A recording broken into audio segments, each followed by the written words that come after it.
Սա ամենամեծն է 5 կիլոգրամանոց։ Ամենամեծից մինչև ամենափոքրերը 1 գրամանոց Նոյան տապանն ու նուրը, հնագույն մետաղադրամներից մինչև ժամանակակից դրամանիշներ, թղթադրամներ։ Կենտրոնական բանկի այցելուների կենտրոնում կա ամեն ինչ հայկական դրամաշրջանառության պատմության մասին։ Ով աշխատանքային ծանր գրաֆիկի կամ անտեղյակության պատճառով դեռ չի հասցրել տեսնել այս ամենը, կամ էլ ցանկանում է դարձյալ վայելել, կունենա նոր շանս։ Կենտրոնական բանկի այցելուների կենտրոնի դռները մայիսի 20-ին թանգարանների գիշերը բաց կլինեն առավոտյան 9-ից մինչև կեսգիշեր։ Եթե մարդիկ ուզում են ծանոթանան Հայաստանի դրամաշրջանառության պատմությանը,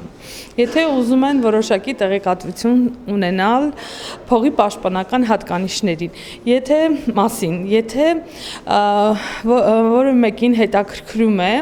ֆինանսական հատվածը, կարող եք այցելել այցելուների կենտրոն եւ մենք ձեզ մեծ սիրով կներկայացնենք։ Կենտրոնական բանկի այցելուների կենտրոնն արդեն 3-րդ տարին է մասնակցում է թանգարանների գիշեր համաեվրոպական միջոցառումներին։ Այս տարվա խորագիրն է «Ցավոտ պատմություններ դժվար պատմելին թանգարաններում», որի շրջանակում այցելուներին կներկայացվեն Եղիշե Չարենցին նվիրված Կենտրոնական բանկի թողարկած թղթադրամը, նաև Չարենցի 100-ամյակին նվիրված 97 թվականին թողարկված հոբելյանական մետաղադրամը, որը պարզվում է շրջանառվում է։ Մեր թանգարանը բոլոր օրերին, այդ թվում նաև այդ օրերին անվճար է։ Միշտ անվճար է Կենտրոնական բանկի այցելուների կենտրոնը։ Միայն այս տարի կենտրոնում այցելուները կծանոթանան նաև ֆինանսների նախարարության աշխատակազմի թանկարժեք մետաղների եւ թանկարժեք քարերի պետական գանձարան